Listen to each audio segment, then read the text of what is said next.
Oke, baik. Selamat sore teman-teman. Terima kasih banyak atas ketersediaannya untuk hadir. Jadi malam hari ini, belum malam ya.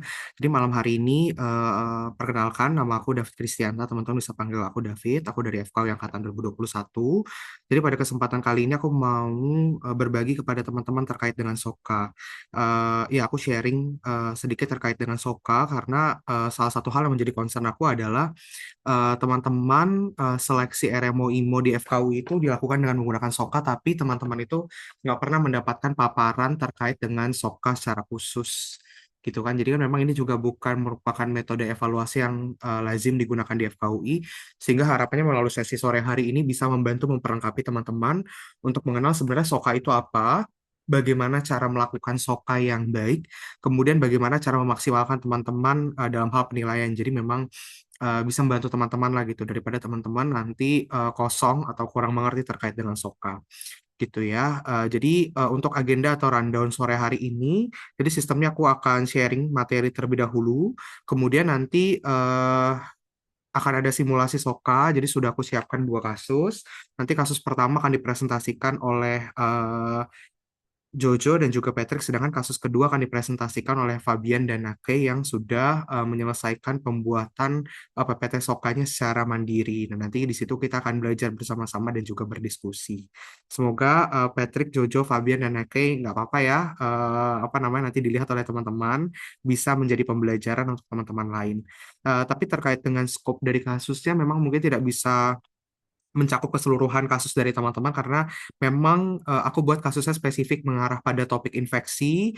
Kemudian mungkin nggak semua sistem terkait jujur banyak yang kemarin menghubungi aku terkait dengan dari teman-teman tim muskuloskeletal gitu. Tapi infeksi muskuloskeletal itu sepertinya agak jarang dijadikan soal dalam kasus SOKA infeksi tropis. Jadi mungkin untuk teman-teman muskuloskeletal nanti boleh melihat bagaimana mekanisme terkait menjawab dan juga mengerjakan SOKA-nya, dan nanti mungkin bisa diaplikasikan ke kasus-kasus terkait yang memang sering keluar ya dalam SOKA untuk seleksi RMO IMO. Ya, jadi sesuai dengan namanya, SOKA itu adalah Student Oral Case Analysis. Jadi memang teman-teman di sini perannya adalah kita mau menganalisis dari suatu kasus gitu. Dan yang paling penting di sini adalah untuk kasus yang dianalisis itu ada dua komponen, ada kasus yang berkaitan dengan basic medical science dan juga ilmu kedokteran klinis. Jadi bukan berarti ketika teman-teman mengerjakan SOKA, teman-teman sudah langsung mikirin, oh diagnosis ini itu. Tapi teman-teman tetap harus mengaitkan dengan aspek anatomi, mengaitkan dengan aspek fisiologi, mengaitkan dengan aspek patologi, dengan mikrobiologi, parasitologi. Jadi memang basic ilmu tersebut nggak boleh terlupakan. Dan fokusnya itu adalah penalaran klinis, dan mungkin ini bisa dikatakan serupa dengan ujian pasien yang ada kalau misalnya teman-teman di klinik ujiannya itu modelnya SOKA, cuman kalau misalkan di model klinik pasiennya adalah pasien sungguhan, sedangkan kalau SOKA itu dibuat dari kasus seperti itu. Jadi goalnya adalah teman-teman dikatakan sukses untuk mengerjakan soal SOKA kalau misalnya teman-teman bisa menghubungkan antara gejala, kemudian temuan klinis, dan terhadap nanti diagnosis pada kasus, dan juga nanti untuk pemeriksaan penunjang dan juga tata laksananya. Jadi itu yang paling penting dalam SOKA. Dan ini berkaitan dengan kalau dalam kedokteran kita punya namanya segitiga Miller. Jadi dalam segitiga Miller itu uh, SOKA ini terkait dengan knows how. Jadi bagaimana teman-teman bisa menerapkan pengetahuan yang teman-teman miliki, dan juga shows how. Jadi bagaimana teman-teman bisa melakukan itu dalam simulasi terkontrol. Dan nanti teman-teman di setting klinik atau sebagai seorang dokter maka akan berada di level segitiga Miller yang paling tinggi, yaitu DAS. Jadi ya teman-teman bisa jadi bisa menerapkan kompetensi dalam praktek klinik nyata. Jadi nanti ya teori-teori ini terkait tata laksananya teman-teman bisa apa namanya praktikkan. Nah, itu adalah level tertinggi dari segitiga Miller. Jadi ini adalah level yang harus dicapai oleh seseorang ketika menjadi dokter. Nah, ini karakteristik SOKA. Jadi memang yang paling penting adalah clinical reasoning dari teman-teman dan juga bersifat interaktif. Dan dalam SOKA yang paling penting di sini ada yang disebut sebagai penalaran klinis. Jadi bagaimana teman-teman berusaha untuk mengumpulkan data-data dari pasien, kemudian nanti merangkainya menjadi suatu cerita. Jadi ya ada ceritanya gitu. Kenapa sih pasien dengan diagnosis tertentu kemudian datang dengan keluhan ini, keluhan itu gitu. Dan teman-teman akan dikatakan SOKA-nya baik atau memiliki penalaran klinis yang baik adalah kalau misalnya dikata semua gejala-gejala yang ada pada pasien itu tercover dengan diagnosis yang teman-teman tentukan. Dan juga nanti terkait terkait dengan tata laksananya juga apa namanya tercover. Jadi seperti itu. Jadi itu adalah poin dari penalaran klinis. Yang mau aku pesankan pada teman-teman adalah ketika menghadapi suatu kasus, ada beberapa hal yang harus teman-teman perhatikan. Nah, ini mungkin akan teman-teman pelajari lebih lanjut di setting klinik. Nah, ada beberapa kemampuan clinical reasoning yang harus diperhatikan. Misal contoh berbicara causal reasoning. Jadi, causal reasoning itu berbicara tentang aspek biomedis. Jadi, kalau contoh, oh pasien nyerinya di daerah hidung gitu, maka kita harus mengetahui kira-kira anatomi yang terganggu apa sih, fisiologi yang terganggu di situ apa sih. Oh, kalau kita ingat bahwa ternyata di hidung itu ada struktur inervasi dari nervus tertentu, yang mana ketika nervus tersebut terganggu, misalkan andai kata ada edem dan sebagainya, maka dapat terjadi apa namanya rasa nyeri misalkan. Nah, itu adalah causal reasoning. Jadi, ketika ketemu kasus, coba teman-teman pikirkan secara anatomis, secara fisiologis, masalah apa sih yang terganggu? Kok orang bisa pucet ya? Berarti ada fisiologis dalam hal penghantaran oksigen ke perifer seperti itu. Kenapa ya itu bisa terjadi ya? Apakah dipecah lebih cepat? Apakah sumbernya itu apa kekurangan seperti itu? Nah, probabilistik itu adalah hal-hal yang teman-teman nggak boleh lupakan terkait dengan epidemiologi. Jadi, oh iya kalau misalnya kita ngomongin kasusnya di Jakarta, maka kita nggak boleh lupakan tuh kalau misalkan lagi banjir, leptospirosis itu nggak boleh kita lupakan karena itu merupakan salah satu penyakit yang cukup sering terjadi karena Jakarta suka banjir, kemudian hewan-hewan pengerat, salah satu seperti tikus itu masih banyak, nah, itu nggak boleh dilupakan. Jadi ketika bertemu dengan suatu kasus, kalau misalnya teman-teman clueless, teman-teman coba lakukan dengan menggunakan causal reasoning, probabilistic reasoning. Kemudian dua reasoning lainnya itu adalah terkait dengan deterministik. Jadi eh, hal-hal yang teman-teman nggak boleh lupakan. Misal contoh eh, pasien datang dengan keluhan sesak nafas gitu. Pasien sesak nafas itu salah satu hal yang kita nggak boleh lupakan dan ya nggak boleh kita lupakan itu adalah terkait dengan pulmonary embolism. Di misalnya ada kata pasien seorang perempuan menggunakan kontrasepsi setelah perjalanan panjang ke beberapa negara naik apa namanya naik pesawat misalkan kemudian dia datang dengan keluhan sesak, maka suatu penyakit yang teman-teman nggak boleh lupakan yang harus disingkirkan harus teman-teman jadi apa yang menjadi diagnosis sampai nanti dia terbukti sebaliknya. Nah, itu adalah pendekatan dari deterministic reasoning, yang mana pada kasus itu misalnya pulmonary embolism. Nah, begitu juga dengan kasus-kasus yang nanti teman-teman hadapi gitu. Misalnya dikata kalau misalnya di gastro, misalkan apa nih kegawat daruratannya terkait dengan akut abdomen itu harus disingkirkan dulu sebelum penyakit lain nanti dipikirkan. Ya, seperti itu.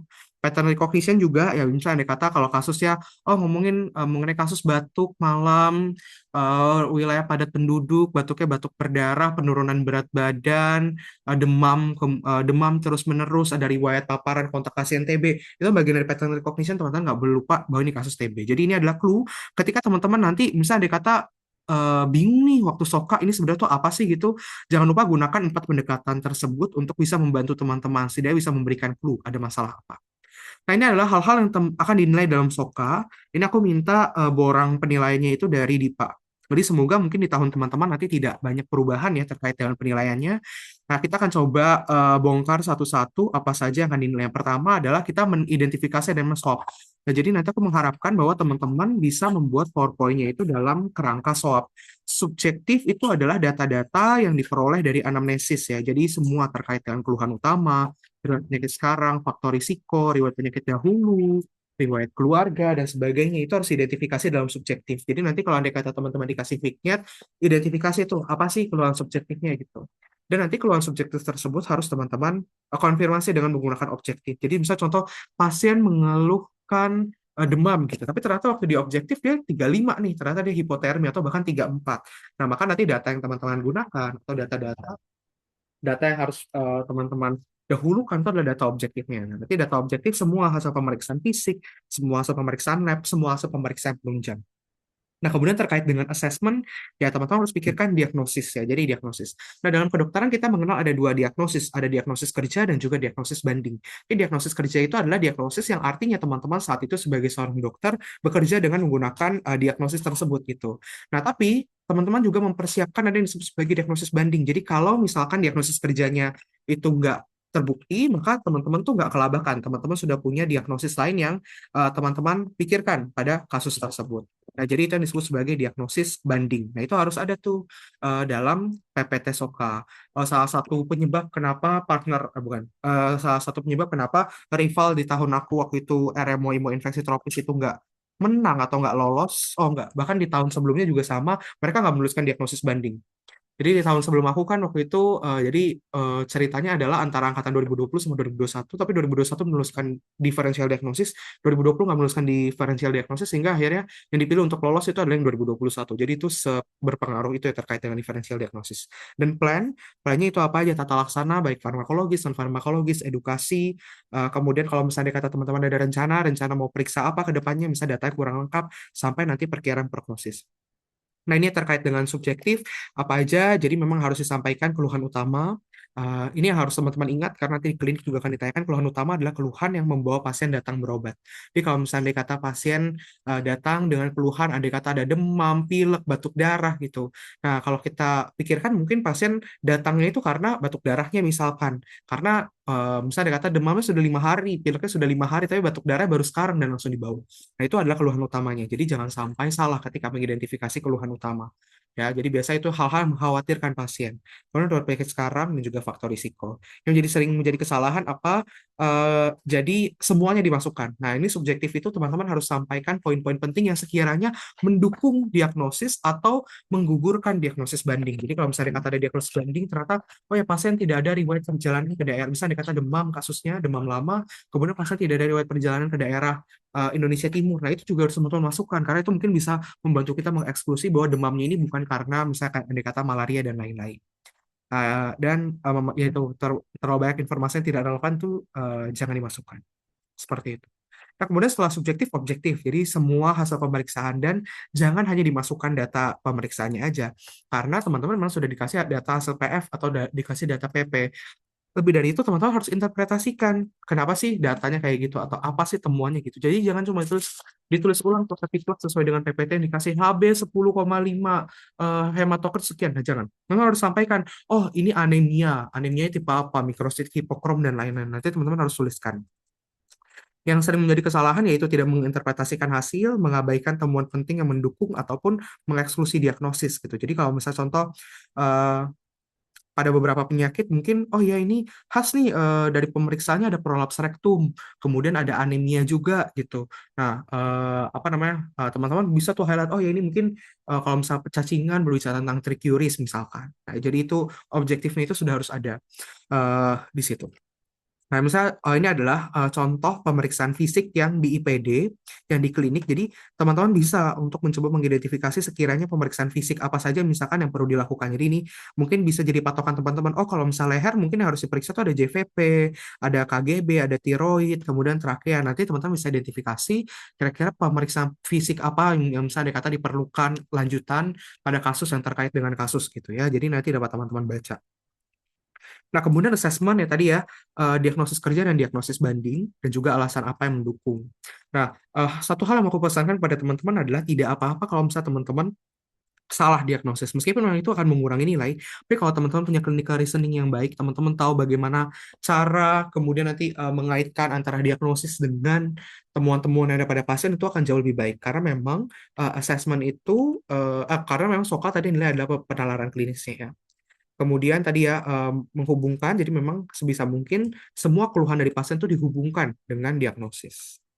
Seperti itu, dan harus ada diagnosis banding, dan biasanya diagnosis banding itu yang harus aku kasih tahu kepada teman-teman yang dituliskan, misalnya dikata ada beberapa diagnosis banding.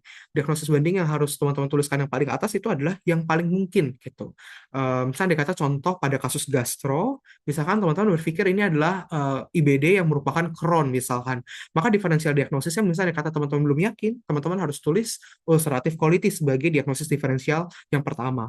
Dan terkait dengan urutan diagnosis juga, aku sarankan teman-teman menuliskan urutan diagnosis itu berurutan. Jadi, diagnosis yang paling pertama itu adalah diagnosis sesuai dengan keluhan utama. Jadi, kalau misalnya contoh pasien masuk dengan keluhan utama batuk darah, kemudian teman-teman tuliskan diagnosis nomor satunya adalah obesitas, itu nggak nyambung. Jadi, kalau diagnosis yang paling pertama itu harus yang paling relevan atau yang terkait dengan keluhan utama atau yang biasa sifatnya mengancam nyawa. Tapi kan biasa kalau sesuatu yang mengancam nyawa itu pasti dia akan datang. Misalnya contoh pasien datang dengan keluhan utamanya misalnya sesak nafas yang memberat gitu. Misalnya ini kita berbicara tentang pneumotoraks. Jadi pneumotoraks itu kondisi ada udara di paru gitu, di pleura maaf ya, pneumotoraks. Nah, jadi itu harus jadi diagnosis nomor satu. kayak gitu. Nah, dalam assessment yang harus teman-teman pikirkan yang juga bisa membantu teman-teman adalah kerangka vindicate atau vitamin A, B, C, D, E, K ini. Jadi pikirkan ada masalah apa, ada masalah vaskuler kah, ada masalah infeksi kah, masalah trauma gitu. Jadi ini satu-satu disingkirkan. Teman-teman introp juga nggak boleh kacamata kuda. Jadi kalau misalnya dikata suatu kasus karena mentang-mentang kalian introp, jadi kasusnya cuma apa? Jadi diagnosis cuma introp aja, infeksi aja juga jangan. Jadi dipikirkan juga kemungkinan-kemungkinan lain apabila ada yang terkait gitu. Misalnya dikata demam lama, terus ada berat badan turun, salah satu DD-nya apa? Keganasan, neoplastik, itu harus teman-teman masukkan juga sebagai DD. Jadi teman-teman nggak boleh kacamata kuda, hanya sesuai bidang. Misalnya dikata muskuloskeletal hanya berfokus, oh ini kayak trauma aja, tapi ternyata dia ada kondisi autoimun, ada kondisi metabolik yang eh, mendasari gitu. Jadi itu harus diingat. Kemudian plan ya tadi tata laksana. Nah, tata laksana itu ada beberapa ya teman-teman ya. Ada definitif dan juga suportif. Definitif itu kita mau menghilangkan si tata laksana definitif. Misal contoh kalau kita berbicara kasus infeksi maka kita berikan bakteri. Kalau suportif misal pasien datang dengan kondisi pneumonia atau TB.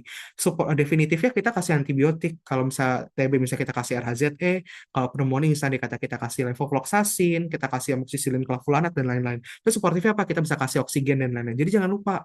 Jadi misalnya dikata kasus kecacingan, jangan cuma di definitif dimatin cacingnya doang, tapi suportifnya juga harus teman-teman pikirkan. Misalnya dikata, oh dia ada anemia nih, maka kasih suplementasi. Kemudian misalnya suplementasi besi, oh ternyata dia HB-nya sangat rendah nih, udah 5 nih, sesek nih, maka bisa transfusi oksigen dan lain-lain. Nah, ini rencana monitoring dan evaluasi, pemeriksaan lanjutan, edukasi pasien juga penting ya, terutama teman-teman infeksi tropis karena penyakit infeksi itu ada penyakit menular itu banyak kan ada penyakit yang dapat dicegah. Jadi edukasi ini menjadi bagian yang penting dan juga prognosis. Nah, nanti ini tips praktisnya adalah teman-teman bisa menjelaskan kenapa sih saya mau kasih obat ini. Iya, ini sebagai terapi definitif, ini sebagai terapi suportif dan lain-lain.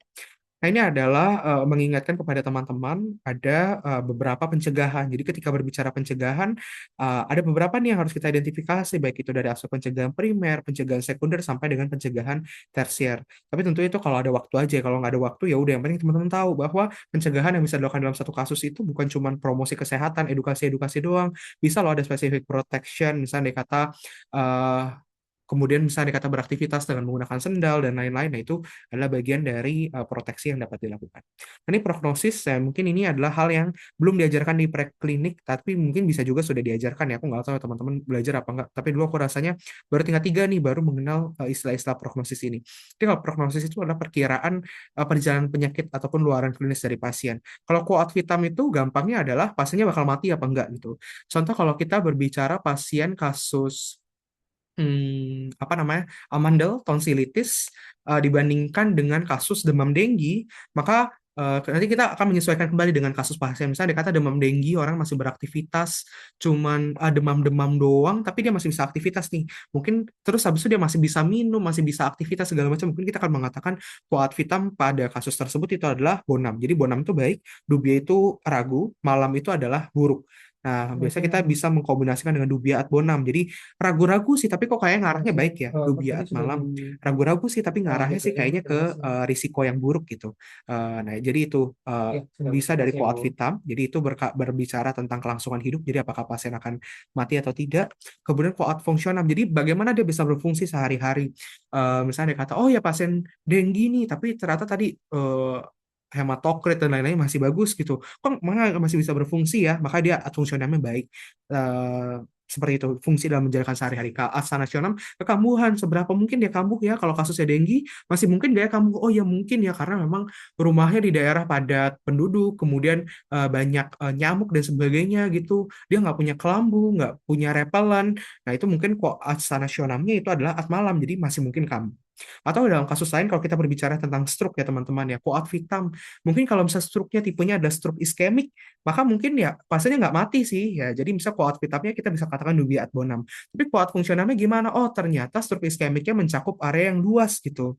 Nah, dan nggak mendapatkan tata laksana dan pasien punya faktor risiko nggak suka minum obat. Mungkin kuat fungsionalnya adalah at malam atau dubia at malam karena mencakup daerah yang luas. Dan kuasa nasional masih bisa nggak reinfark lagi? Bisa banget. Misalnya karena tadi pasiennya nggak suka minum obat dan sebagainya. Nah, jadi itu prognosis kalau bisa disertakan tiga-tiganya. Dari situ teman-teman akan mendapatkan penilaian yang maksimal untuk SOKA. Kayaknya itu, nah ini adalah contoh kasus. Jadi kalau dari kasus, ini adalah data-data subjektif, ini data-data objektifnya. Ini data subjektif dapat teman-teman tuliskan nih apa aja sih yang menjadi keluhan pasien. Oh ini dia faktor risiko dia petambah, nggak suka pakai alas kaki dan sebagainya. Ini keluhan utama, gejala penyerta apa yang mendukung kira-kira mengarah pada diagnosis. Jadi dari awal teman-teman udah bisa pikirkan, oh ini nih kayak ini kasusnya mengarah pada ini, mengarah pada itu faktor risikonya apa gitu. Objektifnya ya bisa teman-teman interpretasikan, misalnya labnya, oh ini ada anemia, hematokrit juga turun, MCV, MCH-nya ini ada anemia mikrositik hipokrom, eosinofilnya eosinofilia, trombositnya trombositosis gitu. Nah, nanti teman-teman bisa mengaitkan nih, kenapa sih dia bisa ada konjungtiva, mukosa, bibir, telapak tangannya pucat tuh kenapa sih? Oh ini karena berkaitan dengan anemia. Kenapa dia takikardi, mekanisme kompensasi anemia dan sebagainya. Jadi ini nanti akan teman-teman ditanyakan nih ketika sesi diskusi terkait dengan sokanya. Kenapa sih gejalanya seperti ini? Dan kalau memang teman-teman bisa nih menyebutkan dan juga menjelaskan kenapa bisa ada semua keluhan subjektif dan keluhan objektifnya, maka itu adalah udah artinya teman-teman sudah menguasai terkait dengan kasus dan bahkan bisa sampai dibikin seperti mind map seperti ini. Ini adalah mind map yang aku bikin, kemudian aku minta bantuan dari AI untuk mencoba membuat jadi grafik. Nah, tapi itu kira-kira ini adalah mind map dari kasus sebelumnya gitu. Jadi kenapa sih bisa terjadi mulainya dari mana perjalanan penyakitnya? Kalau teman-teman bisa sampai bikin seperti ini, maka itu akan sangat baik. Jadi biasa key konsep itu kuncinya teman-teman bikin tuh biasa dalam bentuk grafik. Jadi seperti tahapan PBL kan salah satu ada yang membuat mind map ya. Jadi dari masalah-masalah pasien nanti teman-teman bikin dalam bentuk grafik, spider web seperti itu. Biasa untuk aspek key konsep tuh kita bikin seperti itu. Dan assessment, apa diagnosis utama, apa diagnosis banding. Kalau misalkan memang sudah nggak ada diagnosis banding, jadi kayak itu definitif mutlak banget nih pasti kasusnya ini, ya udah bilang aja tidak ada diagnosis banding. Tapi dengan catatan teman-teman tetap tuliskan bagian diagnosis bandingnya ada gitu di situ. Jadi penguji tahu bahwa teman-teman memikirkan diagnosis banding, tapi yang lain tuh udah bisa disingkirkan nih, sudah tidak ada lagi. Nah, tadi plan tata laksananya, definitifnya apa, suportifnya apa, pemeriksaan apa yang mau dilanjutkan, sampai dengan monitoring evaluasi dan juga edukasi pasien, pencegahan, promosi kesehatan seperti apa sampai prognosisnya. Kalau seperti ini dalam kasus tadi dia adalah seorang petugas di tambang yang kemudian mengalami kecacingan, ad vitamnya dia mungkin nggak akan meninggal tuh karena itu, maka aku tuliskan bonam. Tapi ad sanasionam bagaimana dia bisa berfungsi dan bekerja sehari-hari? Oh dia udah HB-nya udah rendah, kemudian udah lemes, sesek. Nah maka ini mengarah dubiat malam nih, dia nggak bisa nih berfungsi sehari-hari kalau terus-menerus kondisinya seperti itu. Tapi sorry, itu tadi adsanasionam terkait dengan kekambuhan masih bisa kambuh apa enggak? Oh ya ternyata memang dia kerja di lingkungan yang kayak gitu, maka adsanasionam atau kekambuhannya dubiat malam. Tapi adfungsionamnya kayaknya sih masih bisa bekerja ya, tapi karena tadi kondisinya sesek, tapi HB-nya masih 8,5, kemudian tadi SPO2-nya, saturasi oksigennya sih rasanya masih bagus gitu, jadi bisa mengarah pada dubia adponam. Jadi itu ya mungkin teman-teman terkait dengan hal singkat yang bisa aku bagikan terkait dengan SOKA. Jadi ingat aja penilaian dari SOKA ini dan juga sudah ada tadi aku share di PPT yang ada di dalam Google Drive terkait apa yang harus disampaikan, apa yang menjadi kesalahan dan juga tips praktis dari masing-masing komponen. Oke, mungkin kalau nanti ada pertanyaan teman-teman boleh sampaikan di akhir. Mungkin kita boleh bahas kasus pertama terlebih dahulu. Silakan Patrick dan Jojo. Presentasinya mungkin 10 menit aja ya. Oke, Ko. Oke, mulai apa Gopet yang share screen? Oh ya. Oh iya ada. Oh ya, sorry sebelumnya kami nggak nyadar kalau bikinnya harus jadi kasusnya. Oke. Ini kasusnya jadi basically laki-laki 38 tahun, dia buang air besar cair 4 hari yang lalu. Frekuensi buang air besar makin sering terutama 2 hari terakhir. Terus keluhannya ada nggak nyaman di perutnya sama lemas. Terus riwayatnya bekerja sebagai pedagang makanan keliling. Dalam 1 bulan terakhir pernah riwayat perjalanan ke luar kota. Terus riwayat penyakit sebelumnya nggak tahu dan sekarang situasinya aman-aman aja. Lanjut aja, Jo silakan. Oke, jadi kalau misalkan Soka itu ada yang kayak ini ya teman-teman, ada yang banyak dikasih informasi, ada juga yang informasinya dikit. Nah kalau misalkan dari yang kami berdua temuin di yang dikasih sama Ko David, itu yang pertama adalah ini ya, identitas pasien. Jadi dia pria umur 38 tahun, berarti udah dewasa dan datang dengan keluhan utamanya itu adalah buang air besar cair ya. Jadi dia diare 4 hari sebelum masuk rumah sakit gitu. Nah, eh, terus keluhannya itu dibilang kalau misalkan di sini semakin sering gitu dan meningkat di 2 hari terakhir sampai mengganggu aktivitas sehari-harinya dia. Yang dimana kalau misalnya kita lihat aktivitas sehari-harinya dia itu adalah dia itu pedagang makanan keliling gitu. Nah, tapi dari analisis yang diberikan itu masih nggak dikasih tahu karakteristik fasesnya itu kayak gimana. Jadi itu nanti. Nah, terus habis itu gejala penyertanya itu di sini tidak dijelaskan secara apa namanya secara eksplisit, tapi dibilang kalau misalkan perutnya tidak nyaman dan tubuhnya lemas dan hanya itu yang diberikan pada kasus. Terus juga di sini kayak tadi udah dibaca sampai petik adalah dia punya riwayat perjalanan keluar 1 bulan terakhir gitu untuk acara keluarga katanya, tapi nggak dikasih tahu perjalanannya itu kemana gitu. Dan ini mungkin bisa digaris bawah ya kalau misalkan perjalanan itu terkait dengan diare gitu. Cuman karena udah 1 bulan terakhir, jadi ada kemungkinan ini sebenarnya nggak ada hubungan dengan kasus yang dibahas.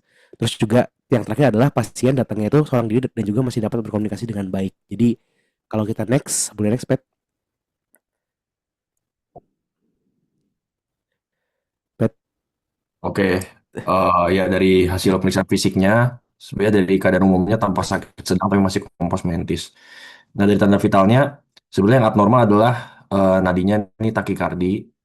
Jadi sebenarnya kan tadi diare ya, nah diare itu sebagai salah satu faktor risiko dehidrasi juga, cuma memang belum belum ada PF terkait dengan dehidrasi. Jadi takikardi ini bisa menjadi respon terhadap kurangnya volume darah yang bersirkulasi gitu. Dan juga sebagai respon terhadap infeksi karena dia demam juga kan. Nah, ini juga dia demam 38,1 derajat Celcius, SpO2-nya masih bagus. Untuk darah lengkapnya, dia leukositosis dengan dominasi neutrofil, yang berarti mengarahkan pada kemungkinan infeksi bakteri. Untuk yang lainnya masih dalam batas normal. Oke, nah, oh ya mungkin sekalian juga, tadi dari subjektifnya ya, bahwa ini pergejalannya ya. Jadi karena eh, ini sebenarnya belum tahu sih fasesnya seperti apa, tapi mengarahkan pada infeksi bakteri kan. Jadi sebenarnya diarenya itu bisa karena bakteri itu menghasilkan toksin. Jadi nantinya toksin itu bisa membuat sel-sel di mukosa ususnya untuk mensekresikan cairan yang lebih banyak sehingga menghasilkan diare yang konsistensinya cair gitu. Nah terus kan kalau ada toksin dan ada patogen, maka ususnya bisa meningkatkan gerak peristaltiknya gitu ya untuk mengeluarkan patogen dan juga toksin. Makanya karena ada kontraksi ususnya, ada inflamasi juga, ada kemungkinan diare, makanya bisa bikin dia jadi lemas juga gitu. Oleh karena itu, diagnosis kerja yang kami ajukan adalah diare akut bakterial yang sebenarnya belum belum tahu juga bakteri apa karena deskripsinya eh, cenderung sedikit ya dari datanya. Yang diagnosis banding yang pertama adalah gastroenteritis viral, walaupun sebenarnya dominasinya masih neutrofil, cuma memang nggak menutup kemungkinan gitu kalau misalnya dia dari viral. Cuman eh, kalau viral biasanya diarenya ada bau asamnya karena ada abnormalitas dari apa, fermentasi zat makanan gitu karena malabsorpsi jadi bisa menimbulkan bau asam. Terus kemudian menghasilkan konsistensi cair tapi tanpa darah. Atau yang kedua adalah giardiasis. Bisa juga kalau misalnya dia ternyata bepergiannya tuh ke daerah alam gitu. Terus kemungkinan mengonsumsi minuman yang dari alam misalnya gitu. Nah, itu bisa meningkatkan risiko giardiasis juga. Cuma biasanya dia khasnya adalah steatorea. Gitu. Terus kemudian yang ketiga adalah disentri basiler, yang sebenarnya bakterial juga, cuman dia bakterinya tuh misalnya Shigella gitu dia bisa sifatnya sitotoksik gitu sehingga nantinya diarenya bisa bercampur lendir dan juga darah. Eh, Harus mungkin mau nambahin untuk yang asesmen itu, untuk yang bakteri kemungkinan terbesarnya mungkin sekarang suspek terbesarnya adalah enterotoksigenik untuk E. coli gitu ya. Kenapa? Karena kalau misalkan kita lihat dari gejala pasiennya itu dia itu lemas tapi masih bisa bekerja gitu. Jadi kemungkinan besar tidak terlalu parah gitu gejalanya. Dan kenapa attack yang menjadi apa namanya kemungkinan terbesar itu karena epidemiologinya sendiri itu cukup banyak gitu. Sedangkan untuk diare yang lain seperti mungkin kolera yang sama-sama cair juga ya, itu biasanya apa namanya dehidrasi berat itu akan selalu mengikuti gitu. Sedangkan kalau misalkan di sini udah 4 hari dan dia masih baik-baik aja, jadi kemungkinan diarenya itu nggak terlalu parah seperti itu. Mungkin boleh next, Pet. Dan ada riwayat bepergian juga dan etek itu khas dengan travelers diarrhea. Jadi kalau ada riwayat bepergian keluar, mungkin itu bisa lebih memungkinkan untuk diagnosis kerjanya. Nah kemudian untuk uh, plannya, nih gua plan lu edukasi lagi. Untuk plannya, Pertama karena suspeknya karena bakterial dan dia udah dewasa, berarti bisa kita kasih antibiotik ciprofloxacin 500 mg 2 kali 1 selama 7 hari. Kemudian untuk mencegah dia terjadi dehidrasi adalah memberikan oralit. Terus kita edukasi cara minumnya adalah satu bungkus dilarutkan di 200 ml air terus bisa diminum setelah habis diare. Terus kemudian untuk demam dan juga nyeri perutnya bisa dikasih paracetamol 500 mg 3 kali 1 PRN demam atau nyeri. Lanjut yuk. Oke, mungkin kalau untuk edukasinya, karena memang dehidrasi itu adalah salah satu hal yang paling ditakutkan ya kalau misalkan diare, apalagi diarenya cair gitu ya. Diare pasti cair sih. Cuman kalau misalkan untuk pasien edukasi yang paling penting itu adalah untuk menjaga hidrasi gitu. Nah, kalau lihat dari pasiennya ini sendiri, kan dia pasti bisa beraktivitas gitu ya. Jadi untuk konsumsi air itu akan diedukasi, oh Pak minimal 2 sampai 2,5 liter per hari. Kalau misalkan dia tanya 2 sampai 2,5 liter itu sebanyak apa sih dok gitu ya. Itu kita bisa pakai analogi mungkin gelas aqua yang kecil itu 8 sampai 10 gitu ya sehari. Itu minimalnya gitu. Tapi karena berhubung dia diare, maka eh, direkomendasikan untuk meminum minuman elektrolit gitu ya. Entah itu bisa oralit gitu ya setiap dia habis BAB. Kalau misalkan dia nanya oralit tuh gimana cara nyampurnya? Satu saset itu dilarutkan dalam 200 ml air gitu ya. Atau misalkan botol gelas aqua yang tadi langsung aja dimasukin gitu juga nggak ada masalah gitu. Atau juga dia bisa menggunakan minuman rehidrasi yang lain gitu. Cuman memang kalau misalkan yang direkomendasikan ya menggunakan oralit gitu. Dan karena dia diare, kita tingkatkan juga kalau memang dia merasa kayak haus gitu ya langsung minum aja, nggak usah nunggu sampai udah lemes dan segala macam baru minum. Terus juga adalah yang terkait dengan diare itu adalah kebersihan gitu. Jadi karena dia ini adalah penjual makanan gitu ya, jadi kemungkinan dia banyak bertemu dengan orang lain, banyak menyajikan makanan ke orang lain, jadi dia harus selalu mencuci tangannya gitu ya. Entah sebelum dia makan sendiri atau saat dia menyiapkan makanan untuk pelanggannya gitu. Terus untuk nutrisinya, nah ini yang apa namanya yang kadang-kadang itu salah. Orang-orang malah kalau diare makannya sayurnya banyak, buahnya banyak, padahal itu kan makanan-makanan yang mengandung serat yang tinggi. Itu malah nanti akan bisa memperparah gitu gejala diarenya. Dan setelah itu juga untuk memperbanyak proteinnya gitu. Dan yang terakhir karena memang dia lemas dan karena dia infeksi, ya istirahat dulu gitu kalau memang memungkinkan. Oke, nah sebenarnya untuk pemeriksaan lain yang dibutuhkan karena datanya memang minim. Yang pertama anamnesisnya masih bisa dilengkapi lagi dengan riwayat bepergiannya itu kemana gitu, apakah ke alam, apakah kemana gitu. Terus karena diare erat kaitannya dengan konsumsi makanan juga, jadi perlu diperjelas beberapa hari terakhir ini konsumsi apa, apakah ada jajan di luar, pinggir jalan misalnya, atau misalnya makan makanan yang terkesan kurang bersih gitu. Terus kemudian dari PF-nya bisa mengecek tanda-tanda dehidrasi, apakah ada mukosa yang kering, mata cekung, misal turgor kulitnya menurun atau ada perlambatan CRT atau misalnya tadi mungkin lemas salah satu kriterianya juga ya. Dan kemudian untuk PF dari GI-nya pertama pastinya auskultasi apakah ada peningkatan bising usus. Kemudian bisa juga tadi kan ada nyeri perut juga ya bisa juga dilakukan perabahan abdomen juga. Nah, kemudian sebenarnya bisa anamnesis, bisa penunjang, tapi dari fesesnya juga perlu diperjelas baunya seperti apa, warnanya, konsistensinya, ada darah atau lendir atau enggak, volumenya seberapa setiap kali BAB, terus frekuensi BAB-nya juga seberapa gitu. Nah, terus kemudian karena suspeknya adalah ke arah bakterial, maka bisa dilakukan juga gram stain. Mungkin sekian untuk presentasi dari kami. Eh, ya, terima kasih. Mantap, terima kasih banyak Patrick dan Jojo untuk presentasinya. Ya, jadi kira-kira gambarannya lebih kurang seperti itu ya teman-teman untuk presentasi dari Soka. Mungkin teman-teman lain apakah ada yang mau ngasih masukan atau mungkin mau nanya dulu nih ke Patrick sama Jojo juga boleh. Ya guys, Patrick katanya udah ngabisin Harrison, jadi kalau ditanya apapun bisa jawab.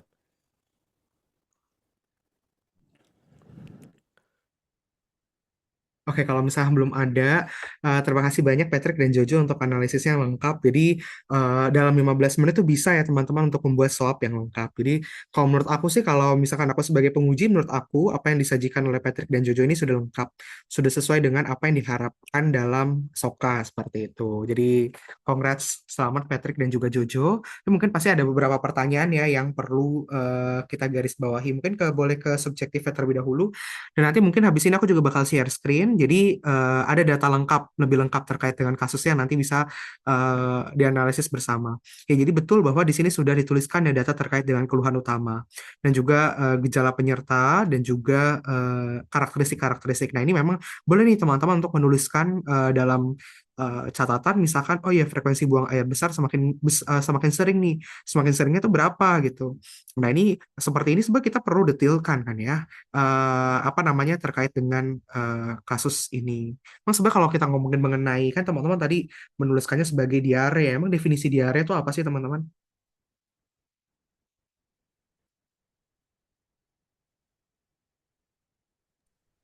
Oke, aduh semoga ingat. Jadi diare itu eh BAB cair dengan frekuensi, frekuensi berapa kali ya? 3 atau lebih dalam Dan- sehari. Ya 3 kali atau lebih dalam sehari. Udah nggak sih, Jo? Udah Iya. nggak sih? Jadi dan Dan atau heh, harus ada BAB itu keduanya atau salah satunya aja. Oh, ada keduanya. Jadi yang tadi cair BAB-nya. dan lebih dari 3 kali sehari. 3 kali. Ya, tiga, Nah, itu 3 kali boleh atau lebih. boleh nanti coba dibaca lagi. Sebenarnya definisi yang teman-teman sampaikan nih masih belum sesuai. Apalagi kalau dibilang udah baca Harrison, kayak Harrison nggak gitu deh ya. Jadi definisi diare kalau nggak salah di Harrison nanti boleh dibaca juga. Itu adalah perubahan konsistensi. Jadi memang tadi dari konsistensinya berubah, bukan hanya menjadi cair ya. Jadi ada perubahan konsistensi juga itu termasuk diare. Misalnya contoh kalau kasus infeksi lain, misalnya contoh kita berbicara tentang giardiasis, maka kita akan menemukan karakteristiknya steatore, tapi pasien mungkin konsistensi fasesnya tuh nggak, sorry, ya fasesnya mungkin masih padat-padat aja gitu, tapi memang jadi berlemak misalkan. Tapi ada aspek peningkatan frekuensi. Jadi kalau kita berbicara tentang diare harus tahu tuh bahwa ada peningkatan frekuensi dan juga peningkatan apa perubahan dari konsistensi. Nah, ini mungkin frekuensinya semakin sering gitu kan kita nggak tahu ya. Ini memang perlu dikonfirmasi. Kalau misalnya ternyata pasien biasa BHB-nya 5 hari sekali atau 3 hari sekali, tapi sekarang jadi sekali setiap hari gitu. Apakah itu sudah bisa dikatakan diare? Nah, itu jadi kita perlu berhati-hati ya sebagai seorang dokter. Jadi untuk mengatakan apa namanya data subjektif ini adalah data yang sebenarnya nggak cukup. Jadi memang perlu eh, lebih diteliti. Jadi bisa kalau ada kata Patrick dan juga Jojo bisa masukkan, bisa dikonfirmasi karakteristiknya seperti apa. Seperti itu. Selain karakteristik adalah frekuensinya jadi berapa gitu. Meningkat ya bisa jadi yang kayak aku ceritakan tadi. Sebenarnya kalau kita ngomongin mengenai BAB mungkin sekali sehari itu masih udah masuk dalam batas yang normal, nggak masuk definisi kalian yang tadi 3 kali. Jadi itu perlu hati-hati ya ketika berbicara tentang data subjektif ini. Dan tadi juga ingesti bakteri, toksin dan lain-lain juga aku setuju. Jadi memang teman-teman bisa sajikan data tersebut ya di sini ya. Gejala penyerta perut tidak nyaman, tubuh lemas, pekerjaan. Nah, ini memang sudah dituliskan data-data. Tapi misalnya dikata ada data-data lain yang mau teman-teman identifikasi, itu juga boleh tuh teman-teman tuliskan belum ada data apa saja. Jadi nanti di subjektif boleh tuh kalau mau teman-teman tambahkan seperti itu. Mungkin boleh next slide ke objektifnya. Ya, di objektif di sini memang sudah diidentifikasi ya apa saja yang dari hasil pemeriksaan. Nah, ini teman-teman menuliskan ada tanda-tanda dehidrasi yang sudah terlihat dari nadi dan juga suhu. Nah, bagaimana cara teman-teman meyakinkan bahwa peningkatan nadi ini karena tanda dehidrasi dan karena tanda dehidrasi. Dari mana teman-teman bisa yakin hal tersebut? Gimana, Jo? Jo? Oh, oke. Eh, ini tuh maksudnya sebenarnya kemungkinan ada tanda-tanda dehidrasi sih kok. Karena kan kalau misalnya kita ngomongin dehidrasi itu kan ada scoringnya, yang dimana kita nggak bisa bilang oh peningkatan nadi itu adalah tanda-tanda dehidrasi yang udah pasti gitu. Eh, Kalau misalkan apa namanya kayak ini kan tekanan darahnya masih normal gitu ya. Jadi di sini dari data-data ini yang merujuk kepada tanda-tanda dehidrasi itu cuman nadinya yang tinggi. Nah makanya di Sama slide lemas-lemas. selanjutnya kan ya sama yang sama lemesnya kan. Makanya di plannya untuk pemeriksaan fisiknya itu harus dilihat lagi tanda-tanda dehidrasi yang lain, entah itu tonus ototnya, terus matanya gitu kok. Sebenarnya kayak gitu. Oke. Yakin, ini kan tekanan darah 100/70 itu tekanan darah yang normal. Normal kok. Harus harus ditanya juga sih kok apa namanya orangnya biasanya tekanan Iya, iya. darahnya berapa.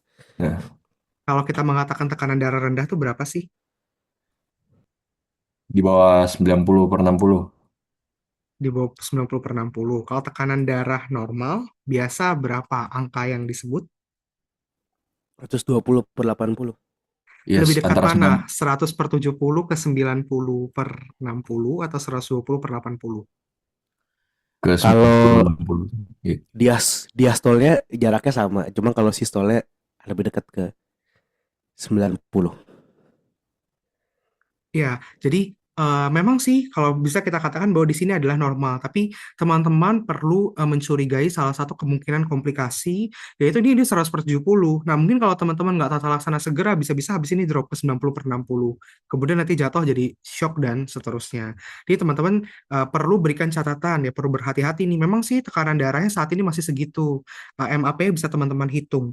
Nah, tapi nanti apa namanya ada risiko nih bahwa dia kalau misalnya kata dia terus-menerus mengalami dehidrasi, bisa turun, bisa drop gitu sebagai salah satu kemungkinan lain terkait dengan diagnosis. Dan sebenarnya teman-teman juga menuliskan ya bahwa dia ada tanda-tanda dehidrasi ya kemungkinan mengarah dehidrasi. Ini sayang nih, harusnya teman-teman bisa tuliskan dalam diagnosis. Jadi diagnosis kerjanya di luar daripada diare, apa namanya dehidrasi. Jadi mau apa dehidrasi misalnya kata teman-teman tuliskan dehidrasi ringan, misalnya tanda tanya, jadi perlu dikonfirmasi lagi terkait dengan data-data tadi itu nggak apa-apa karena memang sudah ada klinisnya yang mengarah kepada hal tersebut. Jadi ini sudah diidentifikasi dengan baik bahwa ini betul ada nadi dan suhunya yang mengalami peningkatan pada kasus ini. Kemudian tadi juga sudah sepakat bahwa pemeriksaan darah lengkapnya ini coba diidentifikasi juga. Seperti itu. Mungkin boleh next slide. Nah, objektifnya sudah setuju. Nah, tadi untuk assessment-nya ini juga sudah baik ya teman-teman yang dibuat seperti ini. Jadi ada diagnosis bandingnya juga, ada diagnosis kerja. Tadi sudah ada reasoning kenapa sih dipikirkan bakterial gitu. Dan kenapa yang lain tuh disingkirkan. Nah, ini seperti ini juga bisa. Dan ini mungkin dapat ya mungkin biasa akan jadi pertanyaan berikutnya di gastroenteritis viral yang diarea berbau asam biasa paling sering apa? Rotavirus. Oke, rotavirus. Nah, seperti itu. Nah, itu nanti bisa jadi pertanyaan lanjutan tuh. Kalau misalnya dia kata yang misalnya andai kata yang bakteri enteropatogen yang E. coli lain, eh, bagaimana karakteristik dari diarenya gitu. Kalau misalkan etek itu kan cair ya kok, karena kan dia menghasilkan enterotoksin. Kalau misalkan kayak teman-temannya kayak contoh ada enteropatogenik, enteropatogenik sama agregatif itu dia kemungkinan bisa ada lendirnya. Cuman tetap dia watery diarrhea juga gitu. Cuman kalau misalkan yang enteroagregatif itu dia lebih ke chronic diarrhea dibandingkan ini kan apa namanya akut ya 4 hari gitu. Kalau misalkan apa namanya Shiga toksin produksi E. coli atau EHEC itu ada darahnya gitu atau disentri. Mungkin gitu sih kok. Oke. Nah ya, jadi seperti itu harus teman-teman kuasai karena sangat mungkin ditanyakan. Tadi berbicara tentang diare berdasarkan durasi. Ada apa saja diare berdasarkan durasi selain akut dan berapa lama tuh masing-masing? Kalau diare akut berapa lama, diare jenis lain berapa lama?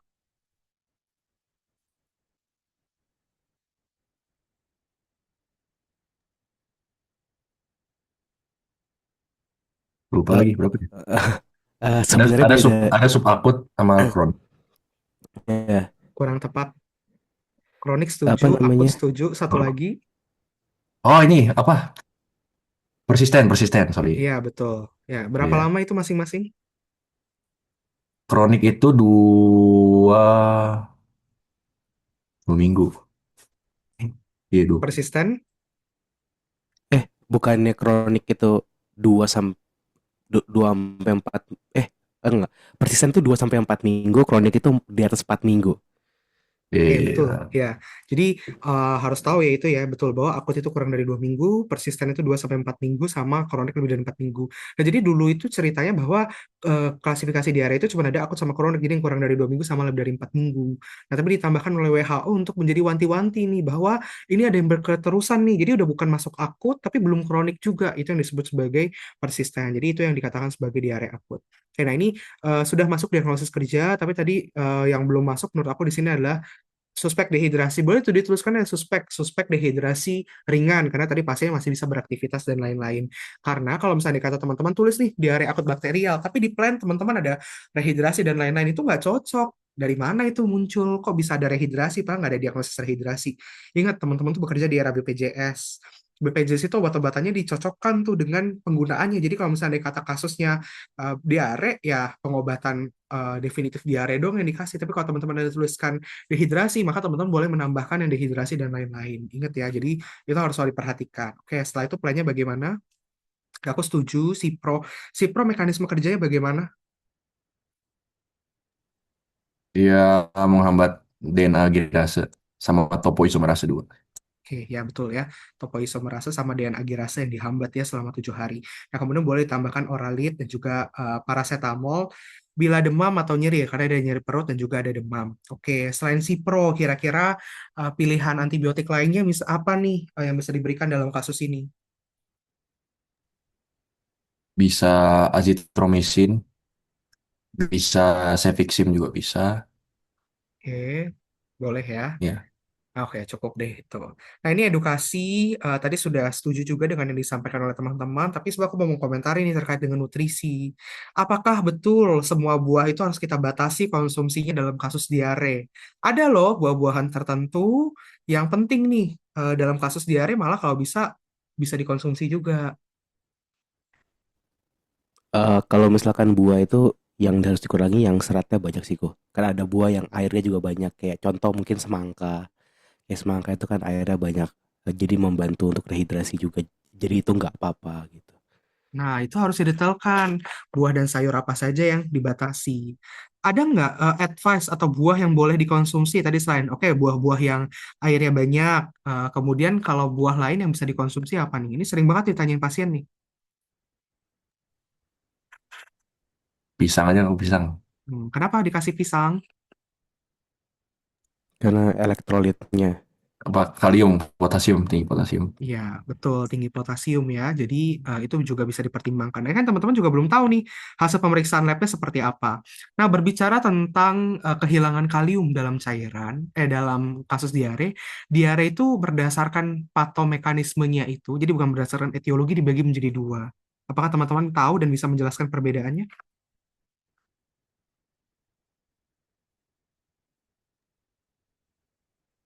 Maksudnya yang diare sekretorik gitu. Mm-mm. Sekretorik Sekretorik osmotik. dan osmotik. Bagaimana perbedaan di antara keduanya? Kalau sekretorik itu berarti sel-sel mukosa ususnya yang dirangsang untuk mensekresikan cairan ke lumen. Kalau misalnya karena toksin gitu misalnya. Kalau misalnya osmotik itu eh misalnya jadi intinya adalah ada substance di lumennya itu yang mengakibatkan cairan di mukosanya itu tertarik karena adanya perbedaan tekanan onkotik tuh. Oke, Misalnya betul karena ya. malabsorpsi, ya malabsorpsi jadinya ada substance yang bikin dia jadi lebih pekat, jadinya cairan tertarik ke lumen gitu. Oke. Bagaimana cara kita untuk membedakan, oh ini sekretorik, oh ini osmotik, apa yang dapat kita lakukan?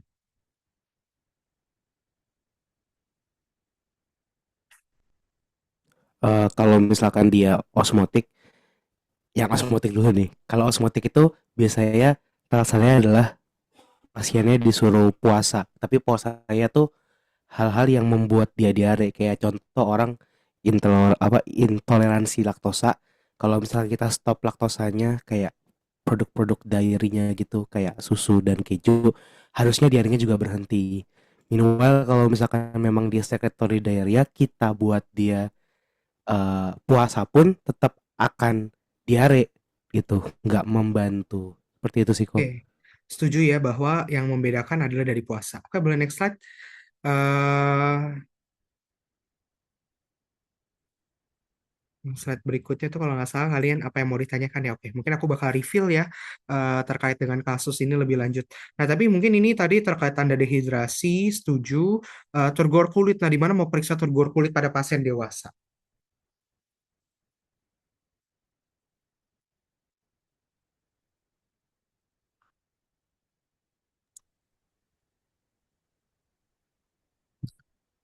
Taunya cuma di perut doang lagi kok. Di ini nggak sih di belakang di punggung tangan bisa juga nggak sih? Seingat saya punggung tangan bisa. Punggung Punggung tangan bisa. Saya. Iya, misalnya kata mau dicubit di daerah kepala itu juga bisa. Jadi kalau waktu itu aku pernah diajarin di Poli IPD, misalnya kayak di kepala kayak gini mau kamu cubit juga bisa karena orang-orang dewasa kemudian mungkin terutama lansia ya kan sudah banyak apa adiposanya. Nah itu nanti bisa kalian salah persepsikan terkait dengan kembali turbor kulit.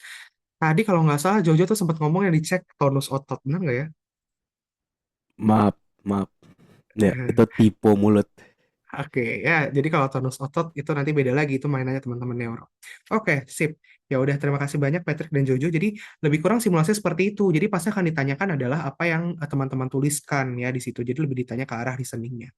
Nah, mungkin sebagai data tambahan yang bisa diajukan untuk kasus ini itu adalah frekuensinya ya. Jadi kalau kita lihat BAB cairnya 4 hari, jadi memang akut. Belum muncul ya. Frekuensinya 8 sampai 10 kali, volumenya cukup banyak setiap kali BAB, warnanya kuning kecoklatan, nggak ada darah, nggak ada lendir, berbau lebih menyengat dari biasanya. Ini clue ya. Mual muntah 2 sampai 3 kali sehari, nyerinya di daerah periumbilikal, tidak ada nyeri perut menetap, pasien mengeluh sangat haus. Nah, ini udah clue nih. Sangat haus adalah salah satu clue dehidrasi. Jadi harus ditambahkan dalam diagnosis. Tapi ini aku juga lupa nih nulis di sini. Nafsu makan menurun, buang air kecil berkurang dibanding biasa. Ada tanda-tanda dehidrasi, bisa saja masuk ke shock. Ya, ini salah satu pertanyaan yang kemarin tidak terjawab nih waktu LCT itu ya, kurang shock. Jadi itu perlu diingat. Gejala penyertanya batuk, sesak nafas. Jadi kalau demam, pastikan teman-teman untuk mencari sumber infeksi karena sumber infeksi pada pasien itu mungkin bukan cuma satu. Jadi mungkin di luar diare ada nggak sumber infeksi lain yang perlu dipikirkan. Paparan, menghadiri acara di luar kota, mengonsumsi berbagai makanan prasmanan, berbagai anggota keluarga hadir juga mengalami diare ringan tapi sudah membaik. Itu clue tuh. Jadi yang mengalami diare bukan satu orang. Nggak ada perjalanan ke luar negeri, kontak dengan pasien TB nggak ada. Ya kita epidemi TB, jadi memang itu salah satu hal yang harus identifikasi. Lewat konsumsi antibiotik tidak ada. Kenapa? Karena konsumsi antibiotik bisa menyebabkan terjadinya diare juga. Ya, oke. Kemudian ini ada diagnosis DM tidak ada, HIV tidak ada. Ini DM tuh berbicara tentang kondisi imunokompromis ya, HIV juga. Jadi siapa tahu ternyata ini adalah 4 hari ini bagian daripada perjalanan kronis suatu infeksi oportunistik HIV. Itu juga bisa, meskipun yang nggak patok nomor indikasinya. Penurunan BB nggak ada sebelumnya. Oke, ini adalah datanya. Mukosa mulut kering, lidah tampak kering, mata sedikit cekung, turgor kulit melambat, akral hangat. CRT masih 2 detik ya, jadi masih oke. Yang lain-lain sih dalam batas normal. Abdomennya ini ya tidak ada defense muskular, hepatosplenomegali, peritonitis juga nggak ada. Ini yang harus diidentifikasi oleh gastro ya teman-teman apa di gastrik nih nggak boleh sampai lihat hilang. Ini salah satu acute abdomen yang nggak boleh terlewatkan. Ekstremitas tidak ada edem dan juga akar hangat. Ini hasil pemeriksaan labnya. Nah, dari sini sudah bisa tahu apa diagnosisnya? Ada analisis feses.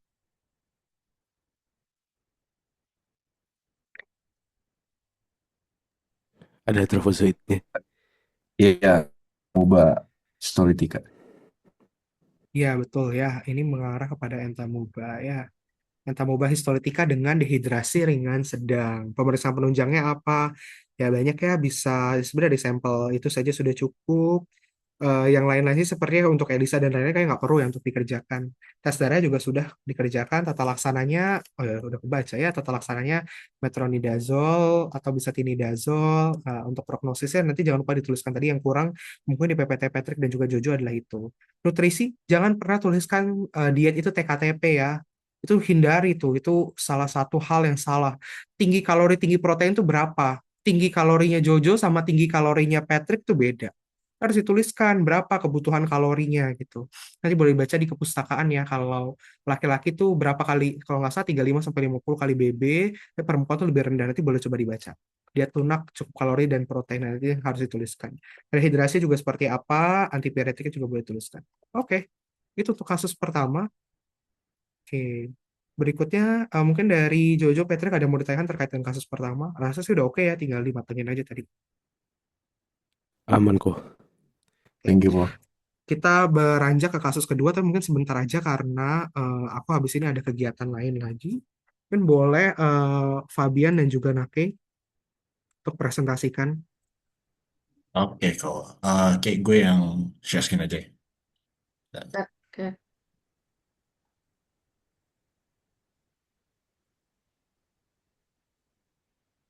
Sebelumnya izin disclaimer Kak David dan kakak-kakak yang hadir di sini eh, izin salah untuk analisis kasus kita. Apabila ada salah, mohon maaf kakak-kakak. Oke, sikat bos. Oke, baik, berarti untuk kasus kita pertama boleh di next adalah laki-laki dengan keluhan seperti berikut yang kemudian secara subjektif kami ringkas menjadi eh, pertama laki-laki 31 tahun, kemudian yang menurut kami notable adalah beliau keluhan utamanya adalah demam hampir setiap hari di sore hingga malam hari yang kami anggap awalnya khas untuk pola demam tuberkulosis. Kemudian dia membaik sementara setelah mengkonsumsi obat penurun panas. Kemudian dia mudah lelah, penurunan nafsu makan, penurunan berat badan, dan disertai ada benjolan di leher sejak 1 bulan terakhir yang tidak nyeri dan ukurannya relatif menetap.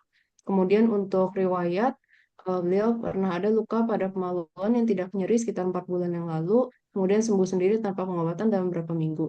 Yang dari anamnesis ini kami curiganya ke arah sifilis karena lukanya tidak nyeri. Kemudian disertai juga adanya ruam kemerahan di badan dan juga kedua telapak tangan yang juga merupakan perkembangan dari sifilis. Kemudian pasien belum nikah dan punya beberapa pasangan seksual dalam 1 tahun terakhir. Kemudian juga penggunaan kondom yang tidak konsisten. Maka itu menjadi perilaku beresiko yang menjadi faktor resiko pasien untuk mendapatkan sifilisnya. Kemudian kami juga mengsuspek adanya HIV dan juga TB ekstra paru karena demamnya. Next. Oke, sebelum masuk ke objektif, izin juga untuk membahas tadi, sorry.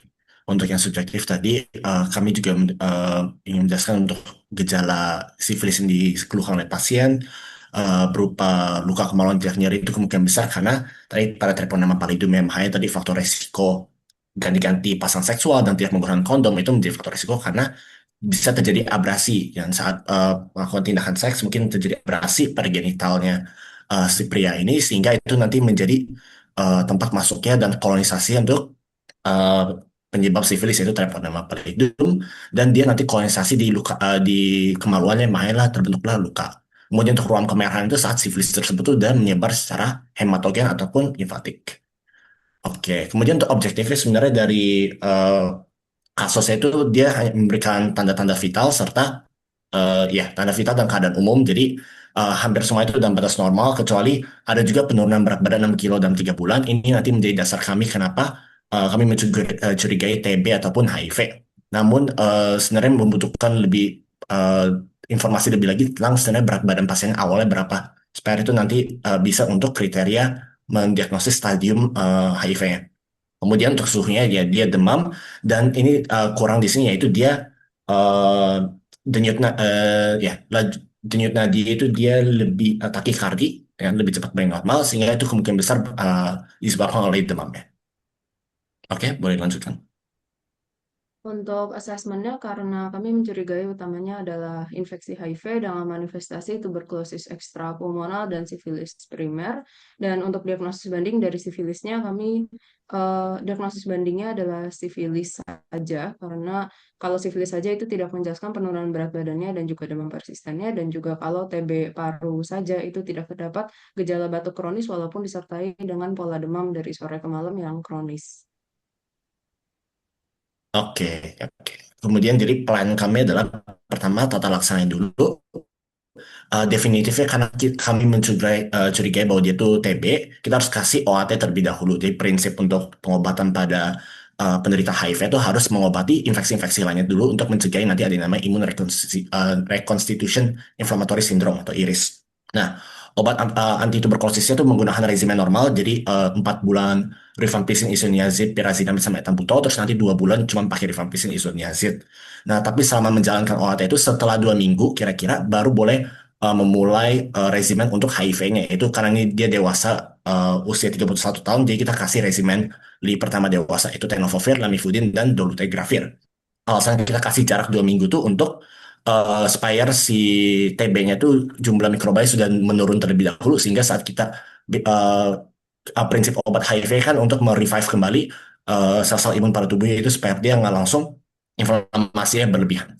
Suportifnya kami berikan antipiretik sama diet tinggi kalori, tinggi protein. Kemudian untuk pemeriksaan penunjangan kita akan melakukan pemeriksaan serologi HIV dengan prinsip yang 3 kali serologi berbeda. Yang paling pertama itu memiliki sensitivitas paling tinggi sekitar 98-99%.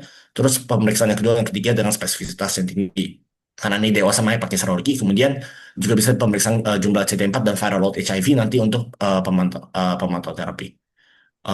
Untuk monitoring evaluasi boleh dilanjutkan.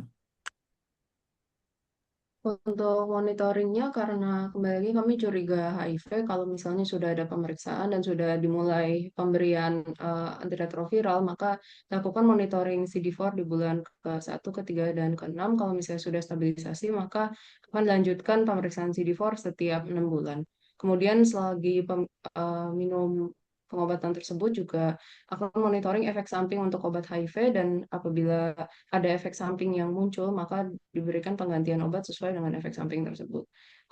Contoh kalau misalnya tenofovir itu yang kita ketahui adalah dia efek sampingnya utamanya adalah untuk gangguan nefrotoksik, maka itu bisa kita ganti ke pengobatan yang lebih tidak nefrotoksik seperti efavirenz. Kemudian edukasi pasiennya itu ABCDE, jadi mengedukasi untuk mengganti perilaku promiskuitasnya, jadi dengan abstinence, kemudian menggunakan kondom, kemudian untuk drugs, dan juga edukasi berlanjut. Dan kami juga mendukung pasien untuk patuh dalam melakukan pengobatannya, di mana ART itu harus diminum seumur hidup. Oke, kemudian untuk pencegahannya itu yang paling pertama primer ya, sama seperti edukasi sebenarnya ABCDE, yaitu untuk mencegah pasiennya melakukan perilaku-perilaku seksual yang beresiko, dan serta juga untuk menjauhi penggunaan jarum-jarum yang tidak diketahui keamanannya. Kemudian pencegahan tersier kita akan memberikan cotrimoxazole profilaktik, itu untuk mencegah infeksi oportunis lainnya yang mungkin terjadi pada HIV, seperti contohnya PCP atau mungkin toxoplasma dan sebagainya. Prognosisnya tuh untuk quote ad Vietnamnya dia dubi ad bonam, karena sebenarnya asalkan pasien itu nanti mematuhi pengobatan untuk HIV itu biasanya mereka dapat hidup kelangsungan hidupnya tuh cukup relatif aman lah. Kemudian untuk quote sanctionamnya malam, karena penyakit HIV maupun jika kita diagnosisnya adalah sifilis tadi itu keduanya itu laten di tubuh dan tidak dapat dihilangkan. Kemudian koat fungsional, dubi ad bonum itu tergantung seberapa parah gejala-gejala yang diderita oleh pasien berikutnya. Oke, baik. Terima kasih Fabian dan Nake atas presentasinya. Ya, tadi ya, mungkin ini komentar cepat aja. Tadi the regimen terapi HIV-nya, kenapa masih pakai dulu tegravir? Udah dibilang ya, kalau TB HIV itu pakai TLE, tenofovir, lamivudin, dan juga efavirenz. Karena dolutegravir bisa di metabolisme CYP P450 bersamaan dengan pemberian dari rifampicin, ethambutol seperti itu. Jadi memang apa namanya, jangan menggunakan dolutegravir lagi ya. Itu kemudian terkait dengan pencegahan di sini, cotrimoxazole itu sifatnya sebagai untuk mengatakan dia pencegahan tersier kayaknya enggak ya, enggak cocok, karena pencegahan tersier kan disability limitation dan juga rehabilitasi ya. Sedangkan ini kan kita profilaksis, pencegahan terjadi infeksi oportunistik. Jadi proteksi menurutku sih lebih masuknya ke primary prevention dalam kasus ini, karena dia specific protection kan, kita mau kasih obat supaya nggak terjadi infeksi oportunistik. Kemudian secondary prevention yang bisa dipikirkan itu adalah kita bisa melakukan tracing terhadap partner seksualnya, karena ya jangan sampai ternyata partner seksualnya mengalami hal yang sama, HIV, sifilis, dan lain-lain. Jadi kalau ditanya diagnosisnya apa ini? Boleh ke slide sebelumnya? Nah, tadi kalau nggak salah diagnosis menurutku belum lengkap nih. Ada yang bisa melengkapi nggak? Mungkin Jojo dan Patrick. Infeksi HIV-nya stadium berapa ini? Stadium du, eh, 2 harusnya, karena penurunan BB-nya masih di bawah 10% dalam 1 bulan. Jojo setuju nggak? 2 nih yakin. Berat berat badannya emang udah tahu berat. Atau sorry, belum terlalu Lihat baca kasus. lihat kasus TB-nya, TB-nya udah ekstrapulmonal jadi. 4. Iya, betul. Jadi harusnya ini Hmm. AIDS ya.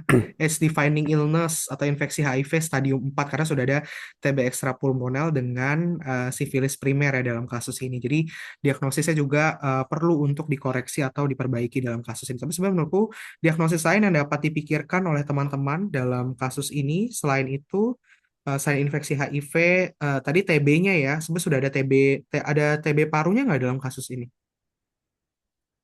Dia nggak ada gejala batuk tapi kok. Benar nggak Dia ada cuma gejala ada batuknya ya? demam ya. Uh-uh. Itu juga clue tuh, demam dirasakan setiap hari membaik sementara, mudah lelah, penurunan nafsu makan, penurunan berat badan. Ya, jadi sebenarnya di kasus ini teman-teman nggak boleh lupakan bahwa ada kemungkinan dia juga mengalami TB paru karena jarang sekali TB itu langsung ekstrapulmoner. Jadi harus tetap dipikirkan bahwa dalam kasus ini ada kemungkinan TB paru dalam kasus ini karena sebenarnya demamnya berkepanjangan, penurunan berat badan. Ya memang sih belum ada data terkait dengan pemeriksaan fisik sebelumnya ya. Gitu. Dede lain ada nggak kira-kira? Ganasan. Keganasan ya. Apa nih keganasannya? Ayo yang baru Iho. Limfoma ya, dia ada demam, penurunan berat badan, limfadenopati ini merupakan gejala-gejala khas limfoma, yaitu terutama B-symptoms tadi boleh baca ada demam, penurunan berat badan dan juga keringat malam ya. Itu. Oke, nah ini sedikit mungkin aku boleh share screen terkait dengan temuannya, temuan dalam kasus ini. Sebenarnya pada prinsipnya teman-teman sih sudah baik ya, sudah menuliskan dengan lengkap, tadi sudah sampai ke prognosis ya, mungkin itu hal yang lebih dari apa namanya tadi sudah improve dibandingkan dengan yang PPT sebelumnya. Ya, jadi kalau dalam kasus ini IMT-nya segini, jadi IMT segini belum muncul ya. IMT segini itu bisa masuk dalam diagnosis ya teman-teman ya. Belum muncul. Muncul belum? Belum ya? Masih loading Kak di aku. Nah, oke. Udah muncul kan sekarang? Sudah Kak. Ya, ini jadi IMT-nya masuk ke underweight. Kemudian yang lain adalah konjungtiva tampak agak pucat. HB-nya berapa ya dalam kasus ini ya? 10,8. 10,8 anemis nggak? Anemia nggak? Anemis. Ya, anemia. Jadi diagnosis itu juga nanti harus dituliskan. Skleral tidak ikterik ya. Kemudian telinga hidung DBN. Nah ini ya. Ini ternyata di mulut dan faring ada ini. Pada dorsum lidah dan mukosa bukal tampak plak putih yang dapat dikerok meninggalkan dasar eritematosa. Kira-kira apa ini diagnosisnya? Oral Heri Leukoplakia. Oral Eh, herilepoplakia atau yang Kandidiasis lain? ya, kalau bisa dikerok soalnya. Oh iya. Kandidiasis. Betul ya. kalau Beda hari sama oral nggak oral bisa. heri. Oke. Sip. Jadi ini adalah kandidiasis. Kalau kandidiasis itu ada di stage berapa HIV? Stadium 4 kalau oral. Enggak, stadium 3, sorry. 3 bener. Ya. Oke, ini KGB membesar banyak. Ini bisa TB ekstrapulmoner. Harus cari tahu. Hmm. Terus toraksnya ini ada rongki halus minimal pada lapang paru atas kanan. Bilateral seharusnya. Ini mendukung kemana nih kalau ada rongki halus dan fremitus taktilnya meningkat?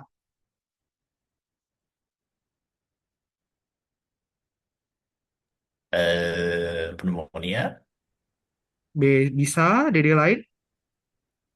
TB, enggak, TB paru. TB, betul ya. Ya, TB itu predileksinya di daerah apex. Nanti boleh dibaca Apikal. ya kenapa. Ya, karena dia ada banyak oksigen di sana. Kuman TB senang dengan itu. Abdomen, ekstremitas, dan lain-lain normal. Nah, ini pemeriksaan labnya ada hasil seperti ini.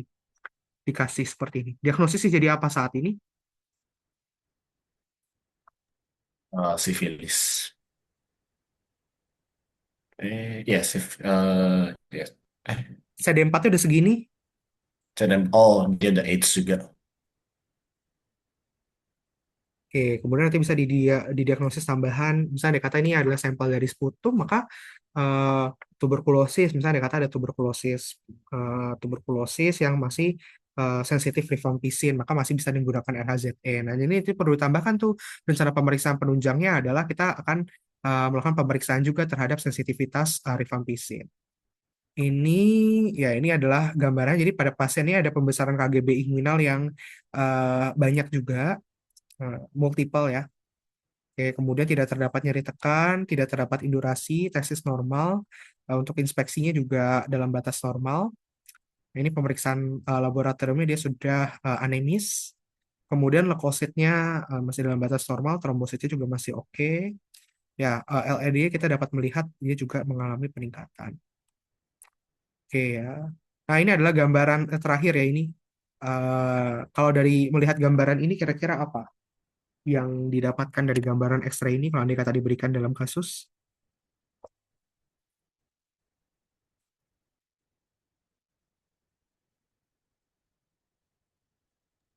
Ini tuh ground glass appearance bukan sih kok? Belum ya? Hmm, Enggak sih. Belum ya? enggak, Belum cukup. belum. Ini kalau lihat di sini ada sesuatu nih, bulat, bulat, bulat, bulat. Ada apa itu? Tuh kavitas kok. Ya, ada kavitas. Berarti ini adalah TB apa? TB aktif atau inaktif? Kalau ada kavitas, Aktif. TB aktif ya. Kalau misalkan nanti boleh dibaca juga ya teman-teman, perbedaan antara TB aktif dan tidak aktif, mana yang ada kavitas, mana yang nanti dia fibrosis seperti itu. Kemudian ini ya opasitas, jadi opasitas itu ingat opa-opa rambutnya putih ya, jadi mana tambah lebih putih.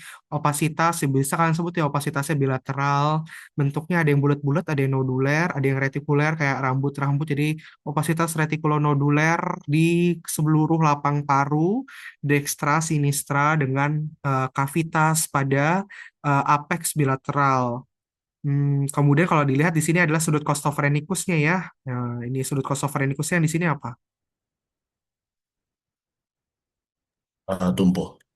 Ya agak tumpul ya. Ini dia harusnya kan begini ya.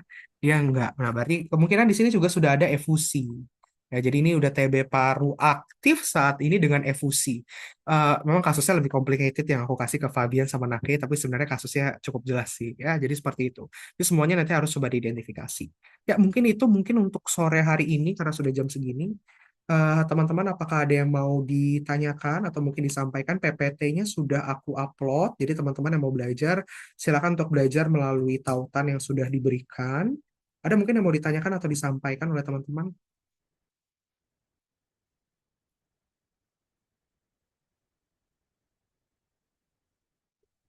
Baik, mungkin kalau memang tidak ada, kalau sudah jelas, semoga sesi hari ini dapat bermanfaat untuk teman-teman. Jadi bisa mempersiapkan secara khusus untuk Jojo, Patrick, dan juga Fabian sama Nake, semoga sudah lebih kebayang nanti sokanya.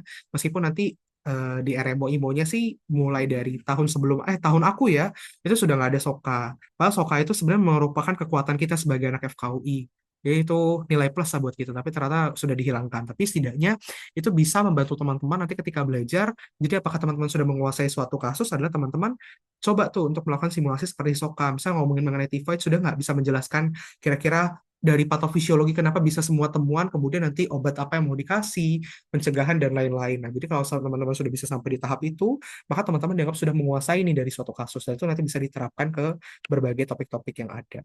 Mungkin kalau memang tidak ada yang ingin ditanyakan sesi hari ini, aku cukupkan. Nanti kalau misalnya kata ada hal yang mau teman-teman tanyakan lebih lanjut, boleh untuk hubungin aku, boleh untuk PC. Mungkin sebelumnya bolehkah kita dokumentasi terlebih dahulu untuk menutup sesi pada sore hari ini? Ntar aku stop recording.